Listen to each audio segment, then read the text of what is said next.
everybody. Welcome to City Girls Pod, and this is the show where we talk all things Sex in the City, all things Sarah Jessica Parker, all things just like that. And it's here. The big finale, two-part, is here. I can't believe it. 3 years in the making. And I am Critic Rachel Wagner, and Jax is here. Okay, I'm We gonna did admit it. it. I'm sad. I'm sad that it's over. I'm sad that it ended like that. I know that for some people it was feeling like torture, but I feel like we need a better wrap up than this. And now I want another Uh, season. So yeah, that's it seems now. almost hard to believe that it could be still disappointing after how disappointing the entire show has been. And again, it was really disappointing. It was not good. Yeah, it was kind of heartbreaking. Like, because it's not just these 3 years of this chapter, it's that we've had these characters with us for 6 seasons of television, multiple movies. They're also just iconic in culture. So it's like Yeah. thinking that this is like saying goodbye to them forever. It just doesn't feel fitting. And I mean, honestly, like it kind of does break my heart a little bit. Like Yeah. they didn't get the send off that they deserved. And I really feel like Michael Patrick King, I don't think he understands what people liked about the show. I fundamentally feel like the something is off in his understanding of the whole show. It's Yeah, bizarre. it's kind of mind blowing. And like I I- we know, I mean, look, we know that this obviously wasn't a finale. We know by the way Yeah. that this whole thing was like Frankensteined together, that they didn't know that the show wouldn't be carrying on for a fourth season because they would have given us a better send off. Yeah. I'm sure of that one thing. They would have given us a better send off. It doesn't matter how bad the show's been. It would have been more fitting. It would have been, and I think I mentioned this on another episode. Someone said on Reddit that ending of, I guess it was like episode 9 or 10 when Aiden left, the ending of them in the restaurant felt like the Yeah. season finale. And this didn't feel like a season finale, let alone a series finale. Yeah. Yeah. Yeah. And I mean, and that would have just been such a more satisfying ending and a tribute to the original show. And I went back and watched the last episode of Sex in the City just to see, maybe am I looking at it with nostalgic glasses, like what is going on? And I looked back at it, and you do end with Carrie being alone, the very, very end, with her being in New York City and being alone. But just before that is the scene where she comes back from Paris and is welcomed by the three ladies, Yes. and they're so excited to hear about what has happened. And of course, there's the ending with Big and everything like that in that episode. And but the main ending of the series is the four women together supporting each other. And it's like, how could Michael Patrick King not have understood that? Well, that's what's so funny about, yes, of course it was like this iconic ending where you had this hope that she's going to be with Big, and we find out that Big's name is John, and she's getting the call and she's walking down the street. But yeah, ultimately it's about the friendship, and it's about Carrie Bradshaw living her life in the city, which is what we see at the Yeah. end of Sex in the City. Like, I just don't Yeah. understand how this felt like such a mess, and it felt like they weren't at all connected to who Carrie was or what the friendships meant. And no goodbye to Samantha. Like, I know that Kim Cattrall won't do it. I get it, but there's not going to be some sort of send off if this is what Yeah. we think about. I mean, it was just wild. The it's really frustrating because I feel like, and I knew this was coming. I could have predicted, I mean, not that it took some brilliant mind to predict how they were going to end it, but I knew pretty early on that, okay, we're going to end with Carrie Bradshaw being alone. I knew that that was what they were going to do, because there's this false movement amongst, I would say, a false brand of feminism that seems to propose that a woman is the ultimate of that a woman is the ultimate sign of strength when she is alone. That's even better than being with a partner. That's even stronger. There's somehow this empowerment. It's like they took what people responded to in Frozen, not that Frozen identified that or created that, but that, this let it go, that like that's an actual like strong woman. And that if you need a partner, if you need companionship, if you need family, that is less of a girl boss. And that's such baloney. I hate it. I hate it. That, and you see it all of the time. I mean, especially in Disney, the idea that, oh, well, we don't want to have our character end up with anybody because then they're not as strong of a female. And you even Yeah. see it in little examples with last year with the movie Twister. They had filmed a kiss scene for the end, but the director comes out and says that, oh, well, we cut that out. We even have it. You can watch it online, the kiss scene. And he said, well, we felt like that's all the character would be about is the kiss. It would all be, and I'm like, that's such baloney. Because you think about it, like at the end of Top Gun Maverick, there's a kiss, and that's not all that Maverick's character is about.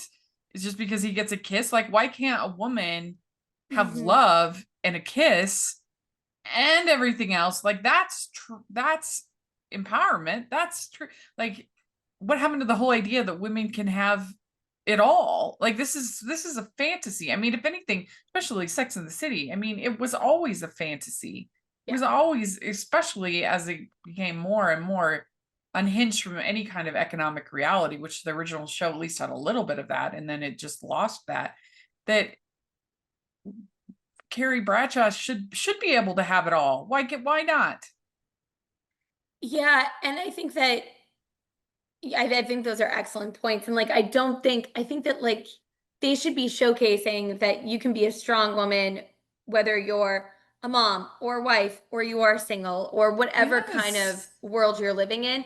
And I think that what felt so messy and unrealistic, which, okay, the show is unrealistic.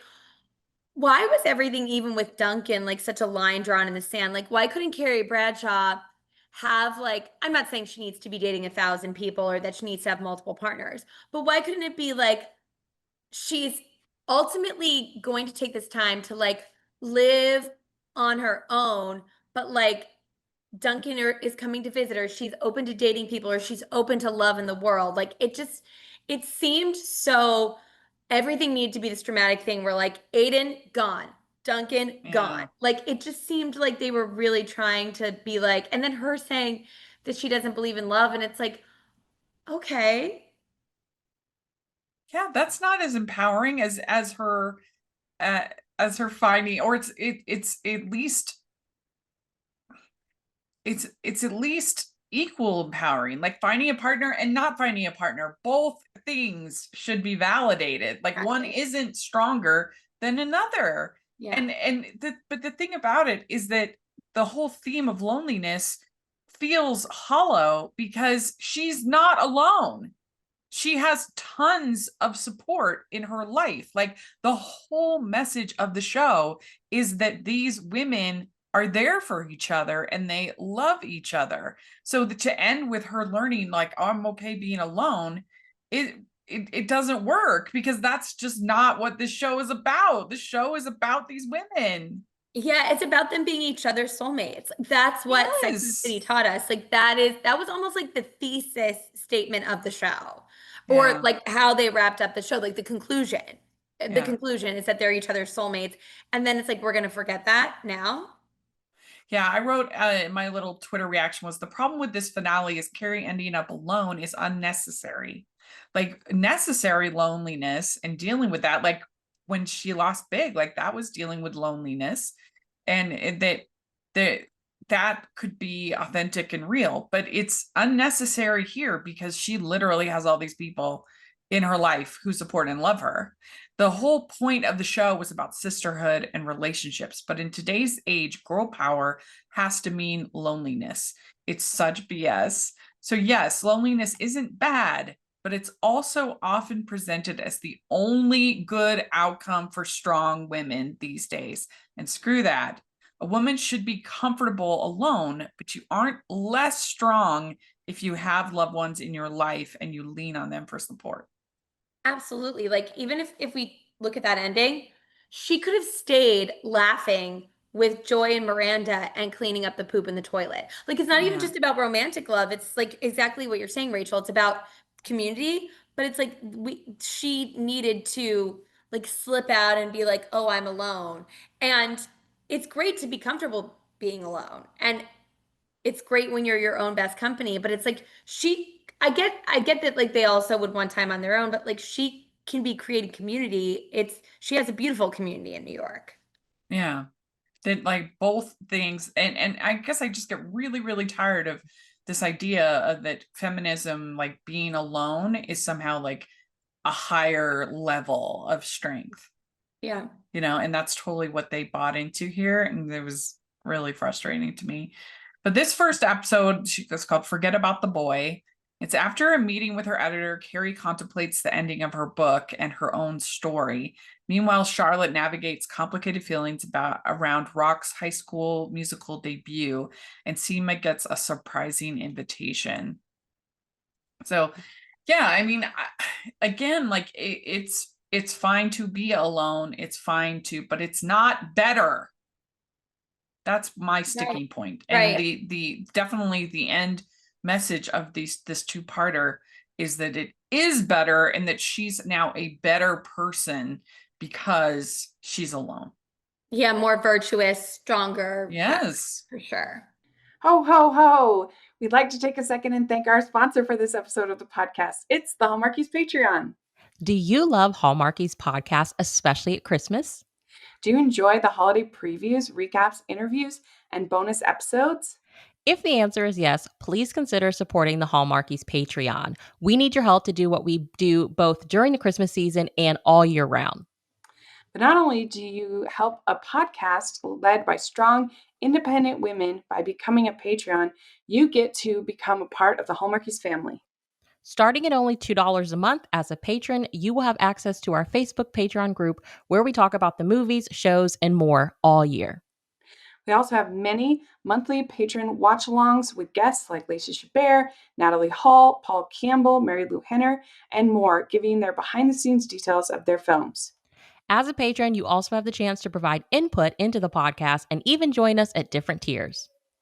So this Christmas season, spread some cheer to the Hallmarkies Patreon and become a member today. You won't regret it. Go to patreon.com/hallmarkies to learn more. That's patreon.com/Hallmarkies. And so we have this baker who loves Carrie starting out because Carrie Cute. stuck with her through the pandemic. She still ordered pies through the pandemic. What did you think about this, like the beginning? Okay, see, I actually loved this because I was like, oh, great.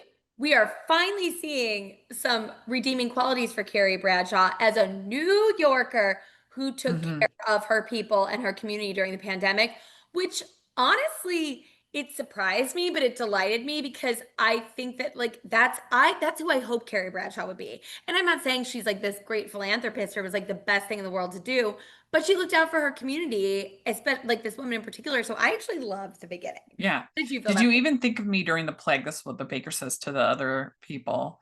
And then she's going around and delivering the pies to all the loved ones in her life. And it's interesting because I was this sort of their tip of the hat to like, oh, she does to the non-loneliness in Carrie's life, I guess. But it I just couldn't believe that they wouldn't have one scene in the finale with the three OGs together giving a little toast Yeah, to, and because maybe it a toast to wasn't. Samantha or just something like that. Like that's how partly how you can tell that it wasn't the intended finale, but even as a season finale, that they wouldn't have had one scene is just crazy to me. Yeah, because it like what's hard about it being a series finale is not only is it not a series finale, but because they had to figure out what to do with their season finale, they had to put their season finale somewhere else. So this is like not a Yeah. finale in any way, shape, or form. Yeah. So then she walks by the old apartment. She sees Jewelry Girl. I don't know her name. It's like, ah, no, whatever. And then she invites her to a party, and it turns out that Jewelry Girl has changed, like radically altered this apartment. Which honestly makes sense because two people can live there, and why not have two people live there? So I get why she radically altered it. Um, it was interesting that Jewelry Girl was saying how scared she was to live alone. I found that interesting too. It was again, they're trying to be this like virtuous thing of like you're a better person You're a if better you're okay person. being alone. Yep. Um, which was weird, but also kind of weird to me that she felt weird living alone. I I don't know. It Yeah. seems like that woman would have lived alone before, or Yeah. I don't know. The whole thing just felt a little confusing. Also, like, how successful is Jewelry Girl? Like, that she can afford this massive apartment in New York City. I, I Like mean, she probably has a trust doing fund. very well with that jewelry. I tell She's you that giving right now. fund vibes. So then we have Harry doesn't want to go to Miranda's for Thanksgiving, and Miranda is trying to make things nice for Mia and Brady and everything. Brady's doing the cooking. It's this big to do, but Harry doesn't really want to go. He wants it to just be about their family, which is understandable. Absolutely understandable. I thought it was really moving when he was like, "This is what I pictured when I was like trying to get through this," and we get to see his vulnerable side of Harry. I don't need to know any more about Harry's flaccid penis. Like, I I know. get it, and I'm by no And means a yet he's prude. the man in this series that came out the most unscathed. Oh He yeah, literally peed himself. yeah. He 100% came out the most unscathed, but that's here we are. Yeah. And it's just crazy to me that they somehow thought that the audience for this show would want multiple peeing in this episode, and that they would want literal toilet humor. Like, I what? I actually in different instances find like toilet humor really funny. It was not funny in this instance, and it doesn't belong in Sex and the City. Like, It I'm did, someone who actually likes that stuff. And yeah. it's like, It what? did make me think of there's a Seinfeld bit that he does where he's talking about like when the water starts coming up, like if it's there's like this is the scariest moment in the life of man. Yes. Yeah. Yes, it is. I've had it happen, but I've been the culprit. So it's different when it's someone else's turn. It's like, I get it. Yeah. Well, a lot of times, yeah, the person before you don't realize that it's like Yeah. It's bubbling all up. It's happening. terrifying. Yes. Yes. So you're like, oh my gosh. But I don't know. This was the show that had like high fashion and Manolo Blahniks, and I mean, and now we're poop and pee jokes. I guess that's what we're That's where we're doing. at. That's Yeah. come to. So we have Giuseppe proposing to Anthony. Finally, we get a good kiss from these two. Yeah, that's true. And they just completely abandoned the weird roommate plot. Like, what was that? That was bizarre. Never should have been there. Then we get Rock playing Thoroughly Modern Millie. So this was very sweet. I enjoyed seeing them perform, and the empowering nature of performance, and it was nice to see so many people there supporting Rock, and Charlotte just seeing her child in a whole new way. It was really nice. That was a nice little thing that they did. I mean, look, you know that I'm going to be obsessed with this. It's like the theater kid. I'm like, Yeah. yes, I'm loving it. I have a question though. So Rock is non-binary, right? Yes. So Charlotte, I understand why she's having complicated feelings, but the absolute beauty of Rock being non-binary is Rock's gonna get to play hopefully non-binary characters. They're gonna get to play girls. They're gonna get to play boys. Like I think I was a little bit weirded out by Charlotte being like, well, this is what Rock would have been like if they were really a girl. And I'm like, and then when Rock says, subsequently, at the end of the episode is like, I'm gonna get to be a lot of people in my life. I was like, that's awesome. Like, that's awesome. But I guess Charlotte's reaction kind of, I don't know why it hit me weird. Um, because that is so cool that Rock's gonna get to do all that. And I was just Yeah. like, oh, it's interesting that you don't think of Rock as one of the most beautiful things about being non-binary is that you're not on a binary, so you can lean into either one of those things and perform your femininity, perform your masculinity, get to do all these roles. I thought it was really, really fun though. Like I love this plot line. I love Thoroughly Modern Millie. Like it was a lot of fun for me. Yeah, I mean, the way that I took it is that I think Charlotte, because she's so afraid of saying the wrong thing or hurting Rock's feelings, I think that maybe she had over masculinized Rock, Yes, yes, and definitely. taken that part away from her. And so to Yes, see her, and to she, shoot. But I think that Charlotte had over masculinized Rock. And so then to see them in the beautiful dress, dancing, performing, playing this part, I think it it it was like seeing a whole new side of, and especially with how like sweet and feminine Charlotte is, seeing yes. that in her child, I think was meaningful for her.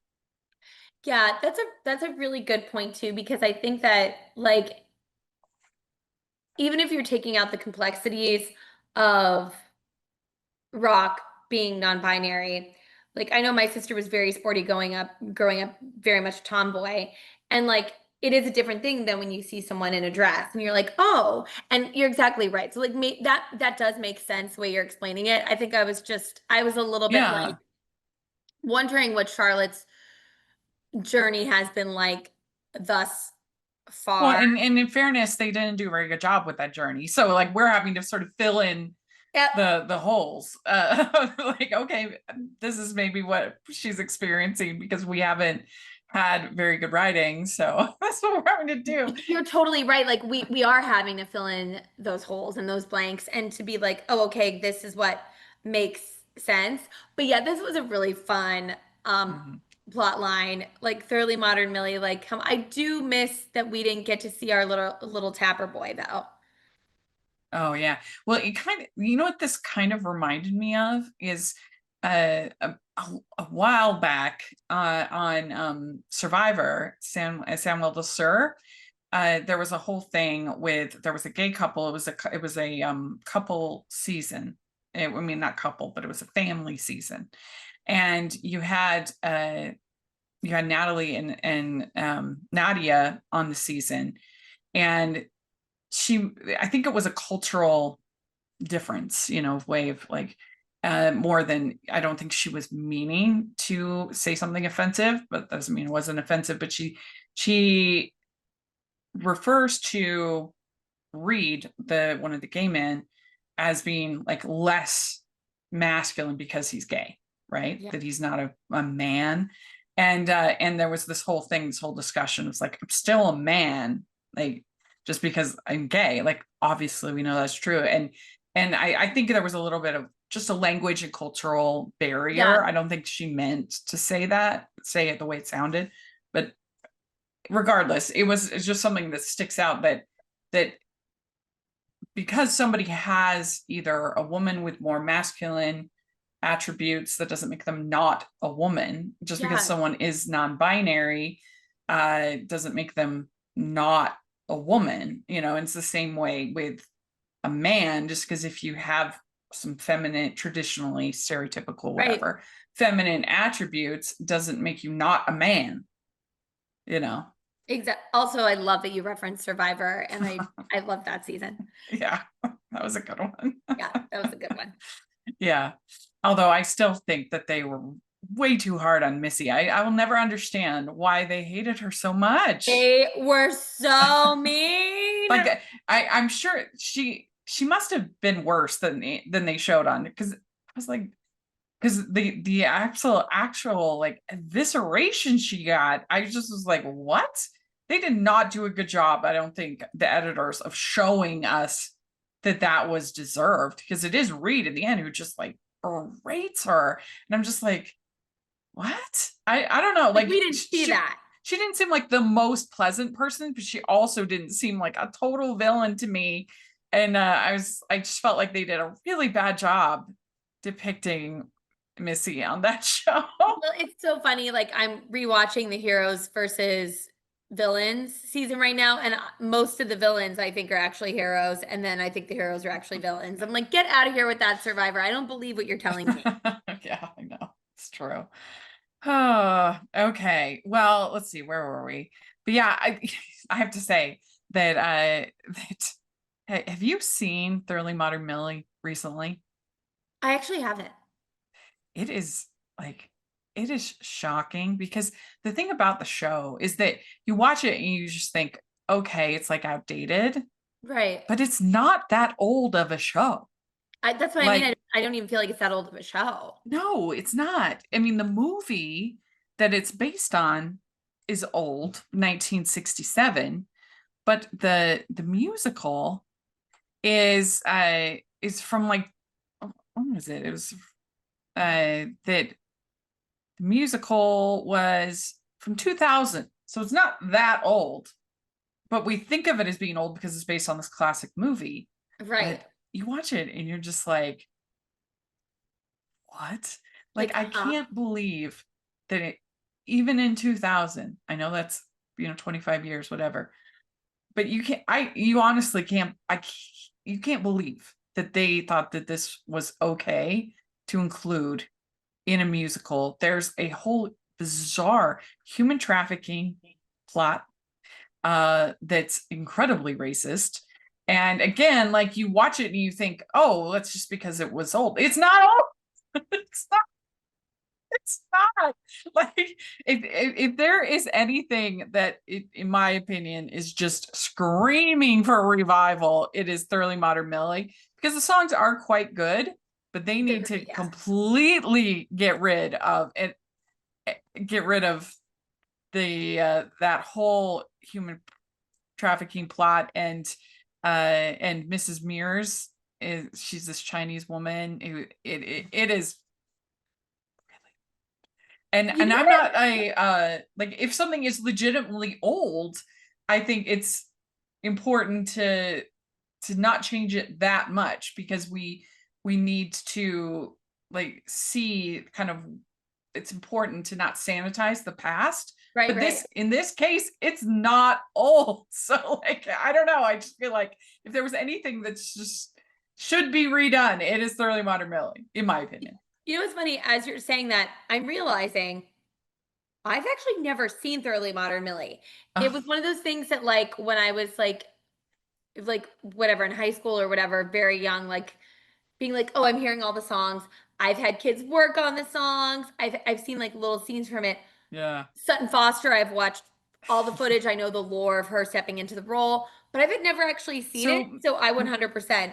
yeah, so Millie comes to New York, and she gets a spot in a boarding house run by this woman, Mrs. Mears, who's Chinese, this woman. And Mrs. Mears is secretly running a human trafficking thing, Oh, organization, I don't know what you call it, but ring with these girls checking into her place. And she like looks, oh, who's the one that's like the most lonely and who could be like taken off, with and it's really bad, it's so funny. really I didn't even know that was racist. the plot of it. um and yeah, it's just, and there's some not good songs. uh she has these two like henchmen Bun Fu and Ching Ho Oh my are their God. names. What? And it's bad, Jax. Like I love that this is thoroughly modern Millie. Like, what? it's really bad. And Wow. and then you just watch it, you just and like I said, if it was legitimately old, then I could be like, okay, it's an example of historical racism or historical. Right. It's It was a not different that time. old. I don't know. Woo! That is That's so just how funny. Now I I feel feel. like If you feel differently and you think even from, that we should keep it exactly the same, let us know in the comments because I saw it soon after the pandemic, and I was just like, what is this show? I couldn't believe it. we don't need to And be I'm doing like, that. I understand why it's not done very often. I don't think it's doable. I don't think you could do it. I really don't. I mean, because at least like partly most people just don't have a lot of Chinese students, in their high school, Yeah. in a lot of areas they don't have. So you'd be forced to cast, then that would be bizarre. But also it's just, you just can't do it. It's just too, I don't know. It's just too racist. You just can't. Just do the good songs of cabarets, my friends. Yeah, no, you're right. I agree. Like to take a second and thank our sponsor for this episode of the podcast. It's Utah local indie romance author Rainy Dang and her new novel, Miss Nguyen's Bodyguard. This novel brings a Vietnamese love story to life. For her safety, Claire Nguyen is sharing an isolated cabin with her family's brooding bodyguard, Cage, and he is doing all he can to keep his hands off her while under the watchful eyes of the security cameras. Will Claire be able to open her dream bookstore and live the humble life she craves? Or will she face the daunting task of continuing her parents' multi-billion-dollar legacy? Either way, will she be able to keep Cage in the process? Rated 4 out of 5 chili peppers. This one's got a little bit of spice, but it's a lot of fun. So you should definitely check it out. Use the affiliate link below. It's Miss Nguyen's Bodyguard by Rainy Dang.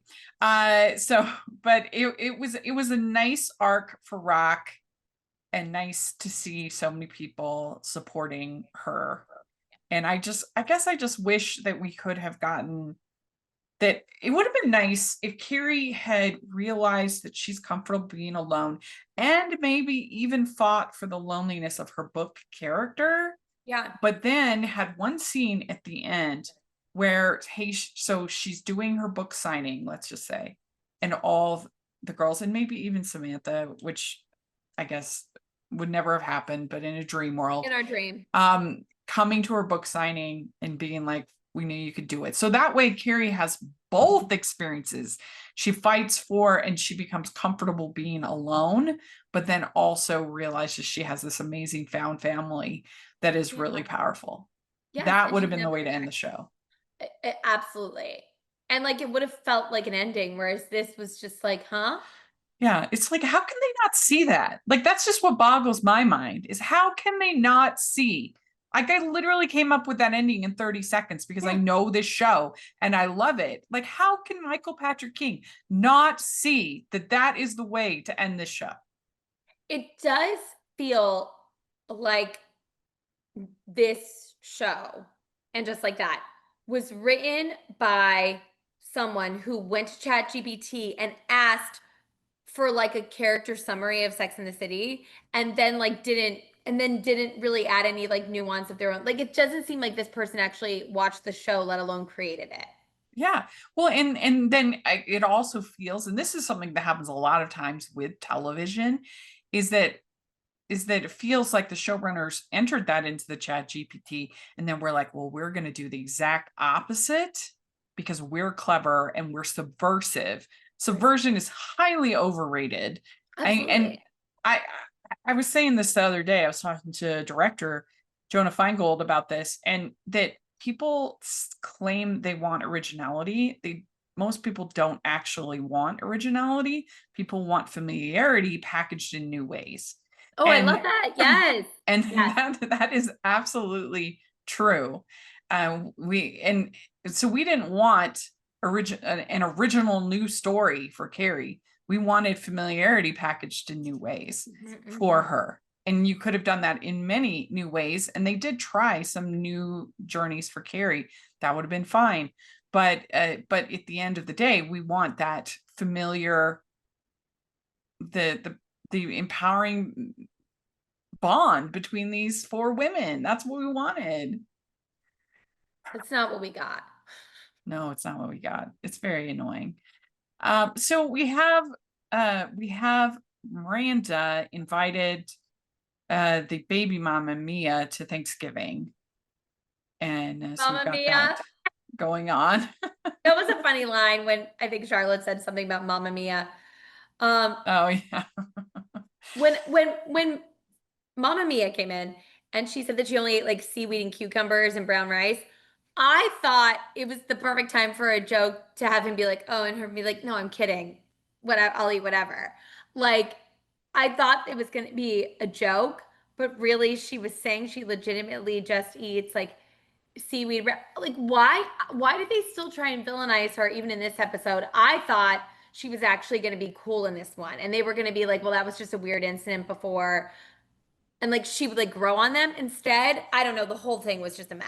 It made her seem all the more predatory. Like I felt like her calling him an F boy and things in the original introduction was already predatory, but the way that she treated him in this was even confirming that, that the way that she bossed him around and ordered him around, you're just thinking there wasn't like one moment where I felt like, okay, these people had any kind of spark or caring for each other, or that you would treat the father of your child, that you would treat him this way, and not want at least like some degree of relationships or companionship with him for the baby's sake. I mean, just the way that she bossed him around was just, it made you hate her. She was awful. It didn't, and honestly, like the whole thing didn't make me like Brady. Like I was starting to like him, and now I don't like him either. And see, I don't feel like she's predatory at all. I think, in fact, she seems even more immature in this episode and even younger. Like the whole thing, I was just like, oh, and I don't,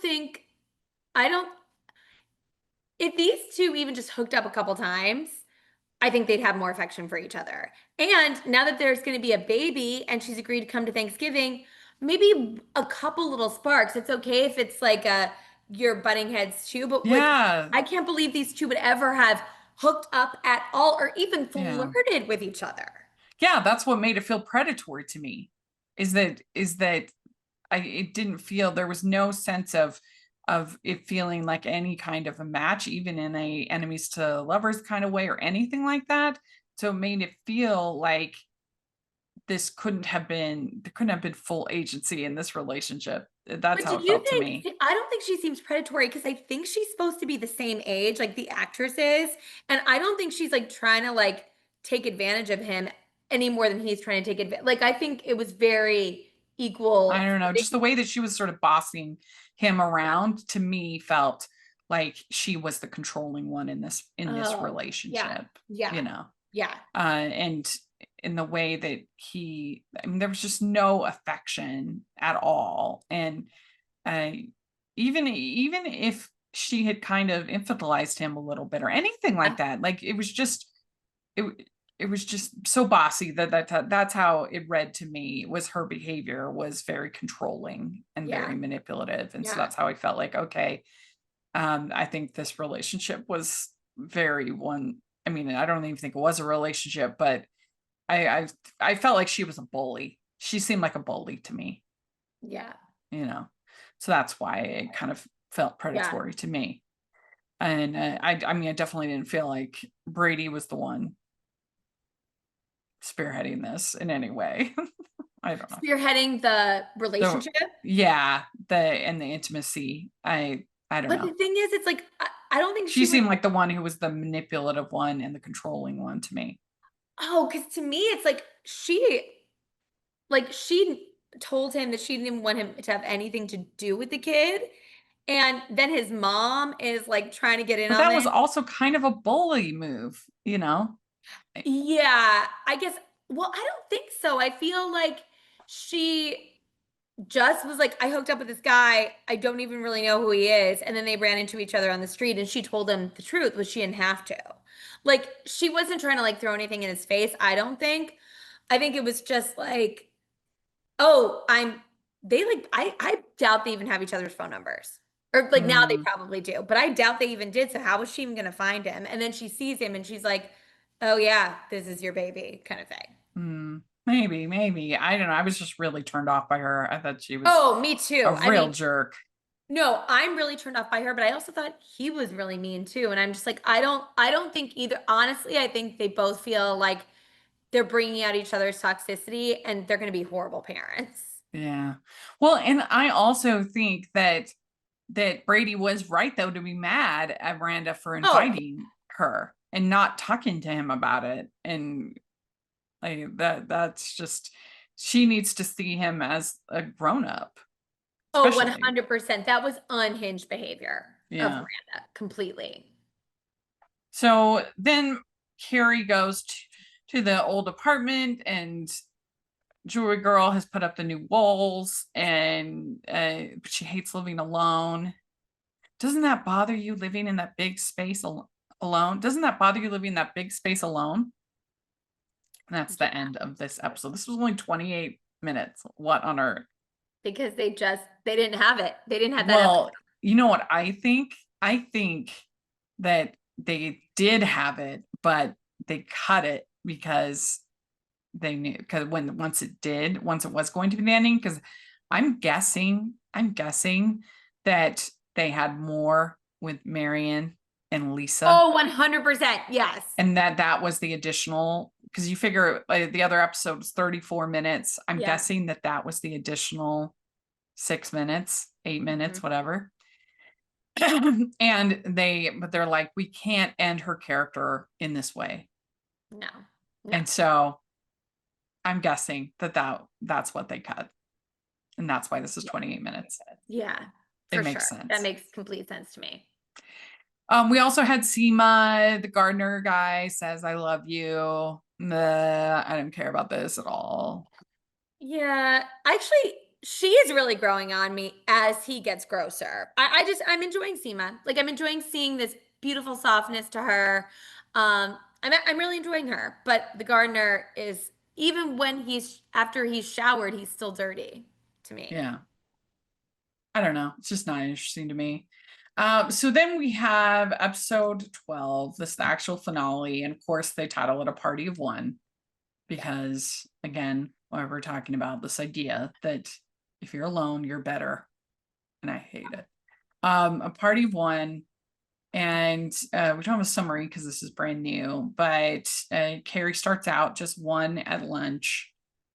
And the waiter puts a stuffed animal next to her so she's not sitting alone, which was funny. That was a funny joke. That was a funny, like, again, I don't mind loneliness being an element of this finale. Right. Absolutely. Yeah. But it should not have been the ending. It's not the most empowering way for Carrie to end her story. That's ridiculous. No, I get it because sometimes when you go to restaurants, not to that extreme, but if I go to a restaurant alone and they're like, I'm like, oh, for one, and they're like, one, are you waiting for someone? And you're like, no. So like, I get that that's like a thing that like a lot of times they don't believe someone's going to be dining alone. I also thought it was kind of cute to have a little stuffed animal there. I'm like, oh, actually, I would kind of love that gimmick. It's weird, and I would just think it was cute and charming. It was a funny joke. It's the kind of Yeah. thing that Carrie would have written a little editorial Yeah. about, Yeah, It's fun. exactly. Yeah. We'd like to take a second and thank our sponsor for this episode of the podcast. It's the Hallmarkies merch store. Are you looking for that perfect gift for the postable, hardy, or Hallmarky in your life? What about getting that t-shirt or hoodie that will help you stand out at your next holiday party? Now is the time to check out the Hallmarkies merch store. Full of festive designs by artists like Jessica Miller, Carrie from Hallmark Comics, and more. You can even have more than just shirts, but totes, cell phone cases, notebooks, mugs, and more. And it isn't just Hallmark. We have designs for Anna Green Gables, Man from Snowy River, The Nanny, and more. Every purchase at the merch store goes to help support the podcast and allows us to make the great content you know and love. There are frequent sales, so go to tpublic.com/stores/Hallmarkies or see the link in the description. That's tpublic.com/stores/hallmarkies. And I think that loneliness being the right end for her novel, that could have been something, but just as her character, just it's terrible. But so Michelle Obama is considered the narration for the documentary for Lisa, and then she and Marion have this long hug. He looks crazy in this because they have a hug, like, yeah, I guess it's fueled with sexual tension, maybe, but I feel like that hug is like we would hug if something exciting happened for our podcast or Yeah. something exciting happened, and she's like, "We can't do this." I'm like, "Baby doll, nothing just happened." He asked you if you wanted to get a drink or dinner to celebrate, like I would do, not even with a friend, but with a work colleague who Yeah, wasn't even my that's why I think something was cut. Something was Something cut. had to be cut. You're Yeah, exactly I right, really do. because something had to be cut because I it can't go to makes her dinner look with you. This crazy. has to be about the work. It's like, I'm sorry, I didn't think it was about anything but the work and the excitement for the Michelle Obama. Yeah, Like, and we've gotten no hints from Marion that he sees as anything but the work. that's why I almost thought that he was going to be like, "Oh, I don't know Yeah, like, is what's this going a on Me Too here." storyline? What's going on? It made me laugh so hard. I was like, "Girl, you look like it's wishful thinking. Like, what Yeah. is happening here?" I mean, it was nice to get that we did get Miranda eating with Steve and having a heart to heart. That was a nice moment. Yeah. Because I hated what they did with his character in this series. It sucked, but at least we got them like friends, Yeah. Yeah. which I appreciated. And the how did we get here? Like, you see, I think it's actually like a decent, I mean, you didn't get to really say goodbye to Steve, but I feel like it was a good send off for that relationship. And I can see them co-parenting effectively together. Like, they're like, "We're gonna know our grandkid, don't worry." Like, I actually felt heartened by the way this went. Mhm. So we find out that the gardener guy thinks the weddings are a waste of time, and so that's kind of upsetting to Seema. I get why it's upsetting, but also just like they've been dating like what, 7 or 8 months, and like he's young, and if that's important to him, honestly, I don't think he'll change his mind. He also just seems like he's super devoted to her and only to her. Like, okay, like I get it, but She says, "I'm in love with a man who will never get married.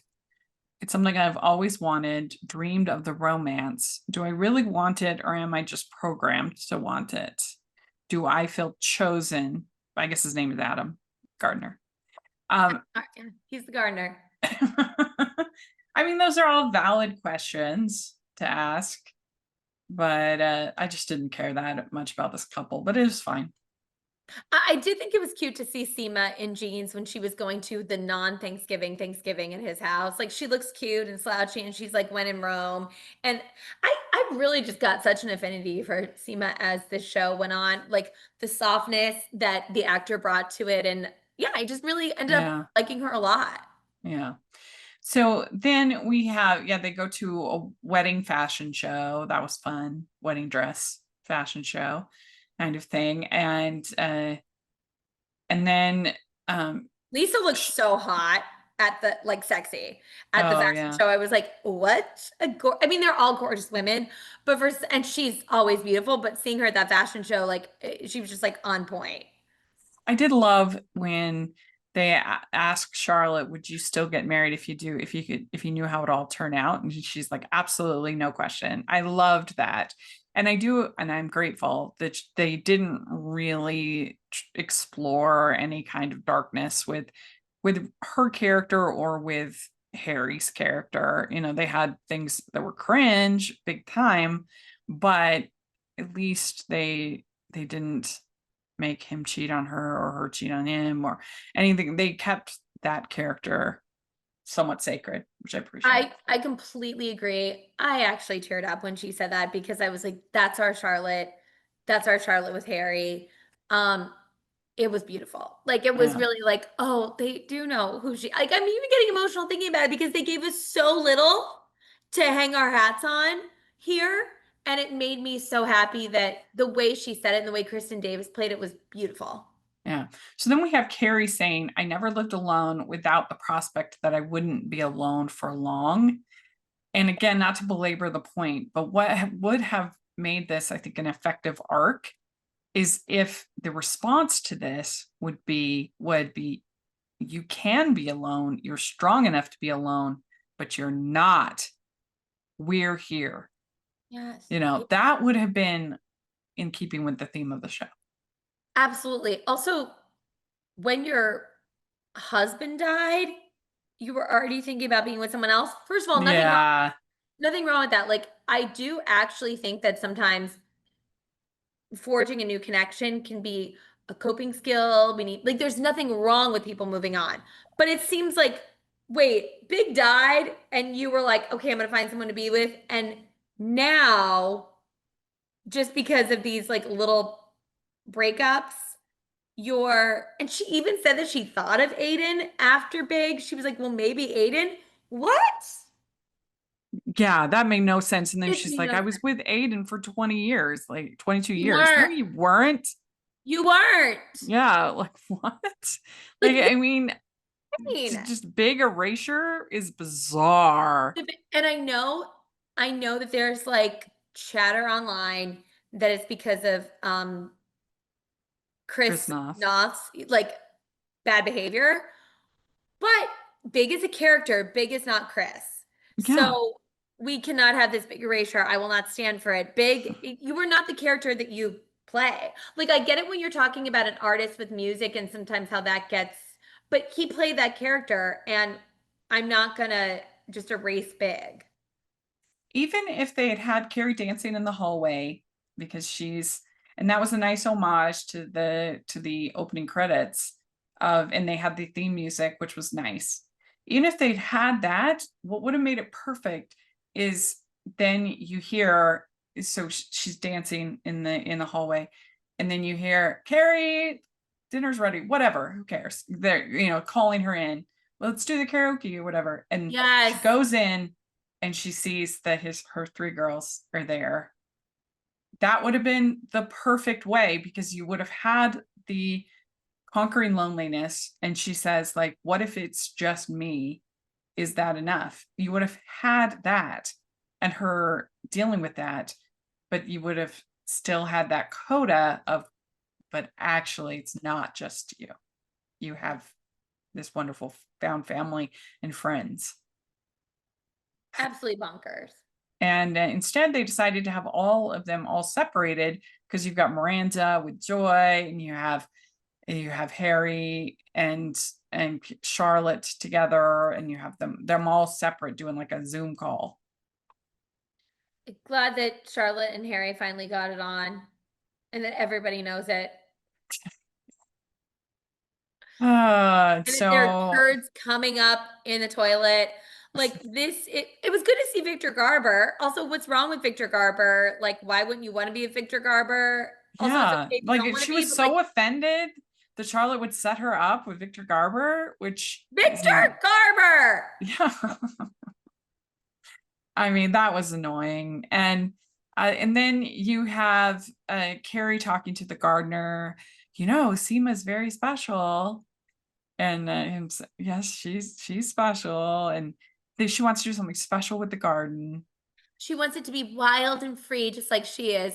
I'm like, sounds great. How much did you pay to have whatever this is done? And now I love the way Adam's probably the inner monologue being like, okay, or being like, great, I'll just make more money.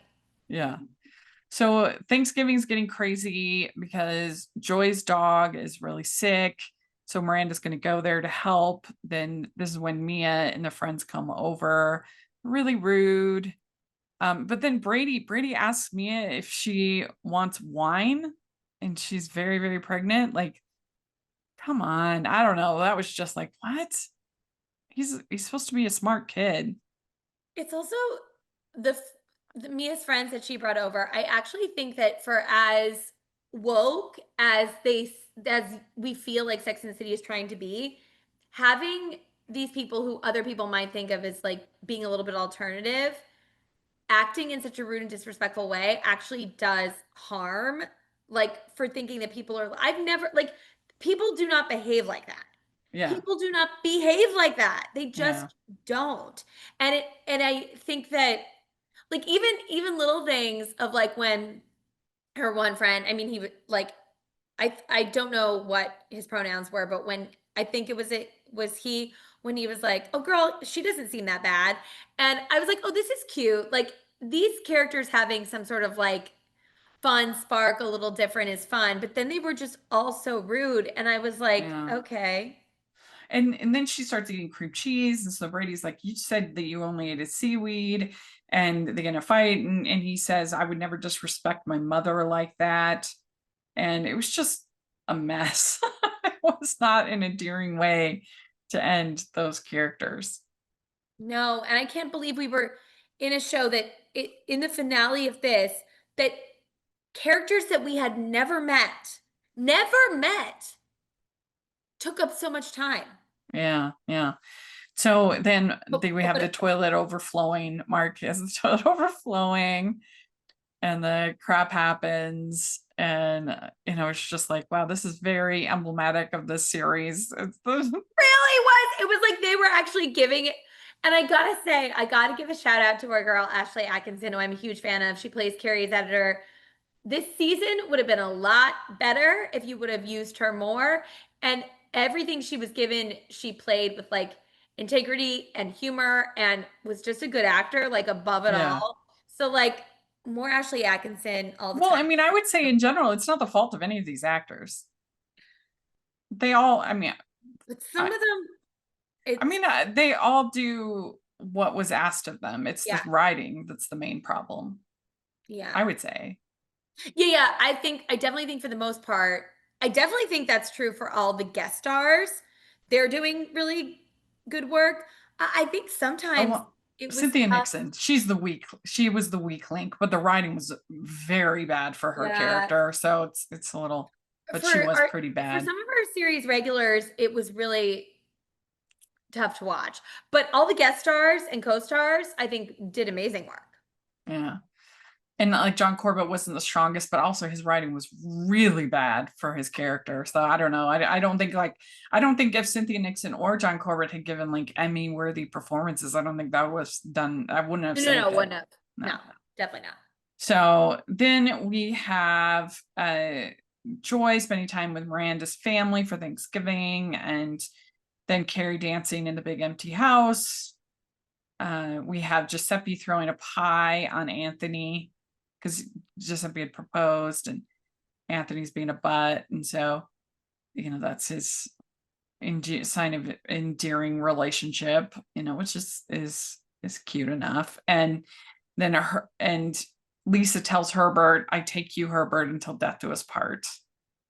That was So cute, and she she's had a really sweet smile. Like that was nice. she's with him now, like 100%. No Marion temptation going on. That man is hot as hell. So, oh well. And Herbert, I've got this mess, and then we end with them all eating pie separately and alone. But Carrie, she was not alone. She was on her own, which again would have been way better if she'd realized that. And then the next scene, she literally isn't alone. And then She has her she's girls. got her heels on because she can walk around because Duncan's gone, so she can walk Yeah. around in her heels. So I just said, I can't believe the ending was them all being alone, not a final with the three of OG toasting or something. And I love these ladies. Maybe someday we'll have justice for them. I mean, they say they're not coming back, but who knows? Because this can't be the ending. I mean, I do think that I basically look at anything post the original series as it's just like fan fiction. I It's like don't take Carrie it as Diaries. like real. I mean, it's the same thing with like Carrie Diaries. Yeah. Carrie Diaries is basically fan fiction. So is this. That's how I look at it. That's how we have to look at it to get through. Yeah, you do. I mean, I think Carrie Diaries was way better than this show. Yeah. But both of them aren't canon as far as I'm concerned. Nope. So 100% agree. Well, there we go. I mean, we did it. Can you believe it? What a journey. What a journey, and I can't wait to do more SJP stuff with you. That is this. Yeah, don't worry. We'll still keep up City Girls Pod every once in a while. Obviously, it won't be as regular as we've been doing, but there's still plenty of there's still plenty of Sarah Jessica Parker left to cover. We still will, and who knows? We could start exploring Kristen Davis and Kim Cattrall canon, their Oh my gosh, I'd love. filmographies too. So that could be We'll fun. pull that thread. Yeah. So let us know what you want us to cover of their filmographies, and what did you think of the finale? Are we being too hard? Did you like it? Not like it? Most people I know online that even with how disappointing the series has been, it seems like this finale was still disappointing. It still managed to suck. It's amazing how they can innovate like that. Yeah, maybe. But let us know what you think in the comment section or on Twitter at City Girls Pod. And Jax, where can people find you? Jacqueline Collier on Instagram. Great. And you can find me at Rachel's Reviews, all of our social media, iTunes, YouTube, and on Rotten Tomatoes. Check that out. Also, make sure that you're following Hallmarkies Pod, Hallmarkies Podcast, all of our social media. And if you are listening on iTunes, please leave your ratings and reviews. And if you are watching on YouTube, please give the video a thumbs up, subscribe to the channel, and make sure you check out our playlist with all of our City Girls Pod content. I would really appreciate it. And we have our Patreon group, which is the biggest way you can support everything that we're doing. And we have a lot of fun activities. And in fact, next month, we have Jax as our guest for our Patreon activity for our watch along. So definitely should check that out. And we have our merch store. We have some City Girls Pod merch. Check that out. And thanks, everybody. We'll talk to you later. Bye. Bye.